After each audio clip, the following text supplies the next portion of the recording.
nè bé một sai là ở từ mình nhỏ bé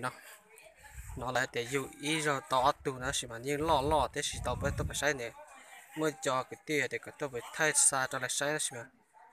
để chỉ tao thay lại lúc nào tao phải thay sai rồi trả đấy đi đây lúc chạy ra luôn để đó xuống ta cho bao nhiêu chạy liền nữa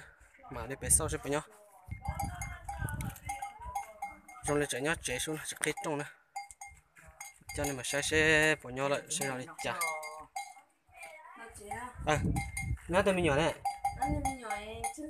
cho rõ là ô tụi mình nhỏ cho rõ chứ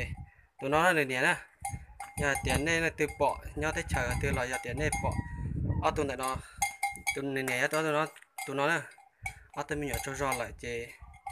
nhà tiền này từ lúc cho nó họ bán nhà lọt thiệt họ lọt ba tụi nó là chọn những cái lúc chơi là chọn chơi lại lúc thiệt là chơi tua thọ kỳ là cho chơi nhau thế này thì tụi này nó gì nè ở tụi mình chỉ tao sợ thế thật sự ở tụi mình sợ mà cho nên một sao tụi mình nhỏ là tiền dù ít rau tao ở tụi nó tất mà là chỉ bù dù lại nếu mà giờ là chơi giờ tiền nên từ mua cho cái rong ba cho là họ ba thia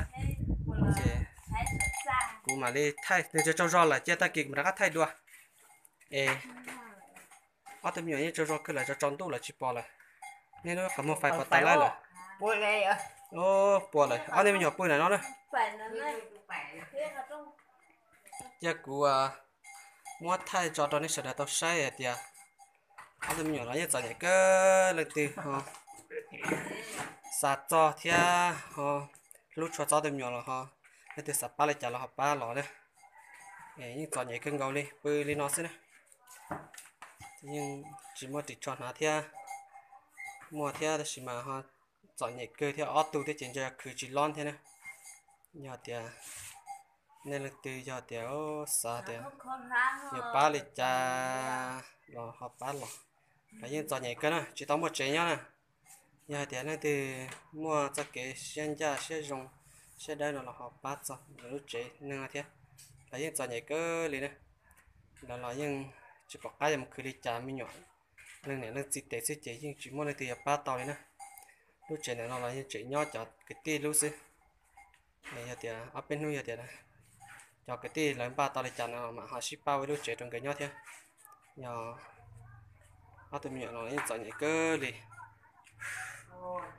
giờ thì một trò đi sẽ xả chỉ dưới những mỗi lúc chạy ra nhau đó mà nhau chỉ mua thế chị thế thì ở chỉ tao sẽ bỏ cái trả đi số lò nhưng chỉ chùa thế này lấy chùa mà nó nhau chọn nhau nó cá trong nó sẽ chạy nhưng chỉ cá lấy nó thế thì nhưng chỉ chùa mình chỉ thêm lên này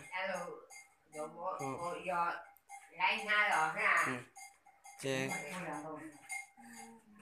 cái lò như chọn nhảy cái nè giờ tiền nên là từ xa lúc chuồn đó cái lò xanh rồi